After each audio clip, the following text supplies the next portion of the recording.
drove it back in May, the order books opened in June, and now in July the wraps are finally off of the Honda WRV for the Malaysian market.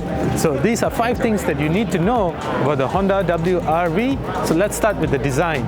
Now there are some of them around here. Well, you can see the crowd is just crowding around the car, and the WRV has been described as being cute by some of them. In fact, there is no doubt that it's actually quite a good looking car. There's no mistaking this for anything else actually. It's a very unique design language, but one that is in line with Honda's design language. Now this is the entry-level variant to the Honda's world of SUVs, and being a small SUV, the WRV is actually the first non-national small SUV to be in the same segment actually with the Perodua Ativa. In fact, that's what Honda says, that the WRV sits in a segment of its own, but we all know that it's actually a direct competitor to the Ativa, with prices ranging from 80 plus 89 all the way to over 107,000 ringgit. The price difference is huge, but in terms of what the WRV has to offer, well, there's quite a lot. But in terms of design, it's actually quite a good looking car. Now the model that you're seeing behind me is the RS variant, which actually comes with 18-inch wheels, comes with the gorgeous dark chrome-like front grille. The interior gets red stitching together with a combination of leather as well as fabric. All in all, it's a beautiful looking car, and there's no doubt about it, and it's one that you need to see in person to appreciate. So we have an audience over here, but let's just do it quickly. So in terms of powertrain, it's powered by the same engine that's actually powering the current Honda City as well. So it's a 1.5 litre naturally aspirated 4-cylinder engine, making about 121 PS, 145 Newton meters of torque, and all that power is channeled to the front wheels via a 6-speed CVT gearbox.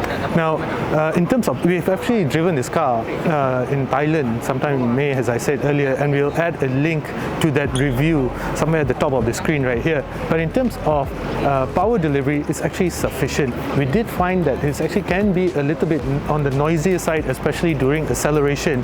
That might be different for the Malaysian market since our fuels are different. Our minimum RON over here is RON 95, in Thailand is RON 89 or RON 90, I can't remember. So that, I'm not sure if that will make a difference. We'll reserve that until we actually drive the Malaysian variant. But what we found in Thailand is that during acceleration it can be actually quite noisy, but is power sufficient? It's more than sufficient, and it's actually geared towards efficiency. The official figures are somewhere between 17 kilometers per litre, if I'm not mistaken. So you actually get a 35 litre fuel tank, so theoretically you should be able to drive over 500 kilometers on a full tank. That's pretty decent. Now in terms of the interior, well, it's actually a very nice interior to be in. There's no doubt everything feels good, it feels high quality, and this is the top of the line variant, the RS variant. So you get a combination of leather as well as fabric, and you get this red stitching. But the non-RS variants get blue stitching, and you get silver panels over here. So that is what differentiates the RS as well as the non-RS variants. But besides that, it feels really nice. You get a 7-inch touchscreen system over here that comes with Apple CarPlay as well as Android Auto. You get an automatic air conditioning. It just feels like a really nice place to be. But having said that, it is actually on the smaller side. So taller drivers, such as people of my height, look at how my knees are bent, and this is, you can go slightly further actually, but as we found out during longer drives, somewhere between the 2 to 3 hour longer drives, it can get actually feel quite cramped. So besides that though, the seats are actually on the narrower side as well, so if you're a bit broad, you're going to feel your shoulders hanging out past the edge of the seat. But besides that though, keep in mind that this is actually in the small SUV segment. So the next SUV after this is the HRV that addresses all these concerns, and if you want something bigger still, there's of course the CRV. But for what it offers, the WRV It's actually a really nice car, and ultimately this is a really nice interior as well. And the spaciousness theme actually continues for the boot as well. I mean, for a small SUV, it's actually not too bad. The Perodua Ativa, on the other hand, has a staggered boot, which means you actually have space at the bottom as well. But it's worth noting that you do not get a tonneau cover, which is quite weird. When asked, Honda says that their research shows that Malaysians and buyers of the WRV actually do not mind if there's no tonneau cover. But in my books, I find it actually quite weird, especially when you're placing very important things, your laptop, things that are valuable, and when you're away at a shopping mall and such. So the only way to address that is actually the aftermarket accessories. I'm not quite sure whether there are tonneau covers that will fit this, but I do suspect that Honda will address this perhaps later on. But for now though, it's worth noting that you do not get a tonneau cover. Another thing that I would like to add is you do not get Ultra seats. Ultra seats have become synonymous with Honda cars in Malaysia, but you do not get Ultra seats for the WRV. In fact, the only thing that you do get with the WRV is foldable seats. Now, the reason why, when asked, we actually asked Honda Malaysia yesterday, but their explanation is the way that the placement of the fuel tank kind of actually gets in the way of having Ultra seats. So that is the basic logic of why the WRV does not come with Ultra seats. However, with the seats down, you still get plenty of storage space.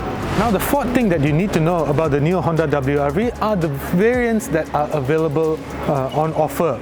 So you get, in typical Honda Malaysia style actually, you get 4 different variants, with the RS being the flagship variant. The RS is actually the top of the line model naturally, so you get all the works. You get 18-inch wheels, you get a really cool looking chrome grille, you get a red interior with red stitching, you also get a combination of leather as well as fabric all over the interior, and a lot more actually. But for the second in line is the V-Spec variant. The V-Spec variant actually gets slightly smaller wheels. You get 17-inch wheels as compared to the 18-inch wheels that are available for the top of the line RS variant.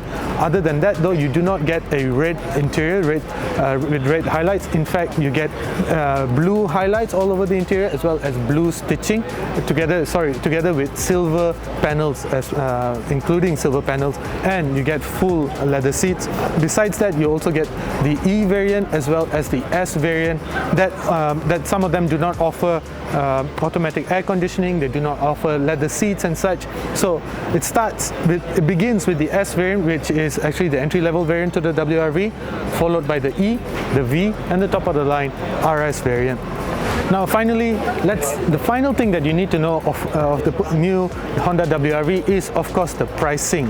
Now we are quite shocked to hear the pricing. We were actually expecting it to be slightly cheaper, but over the years Honda has naturally increased its pricing as it moves up market. So the WRV starts at 89,900 ringgit, then it goes on to the E variant at 95,900 ringgit, the V variant 99,900 ringgit.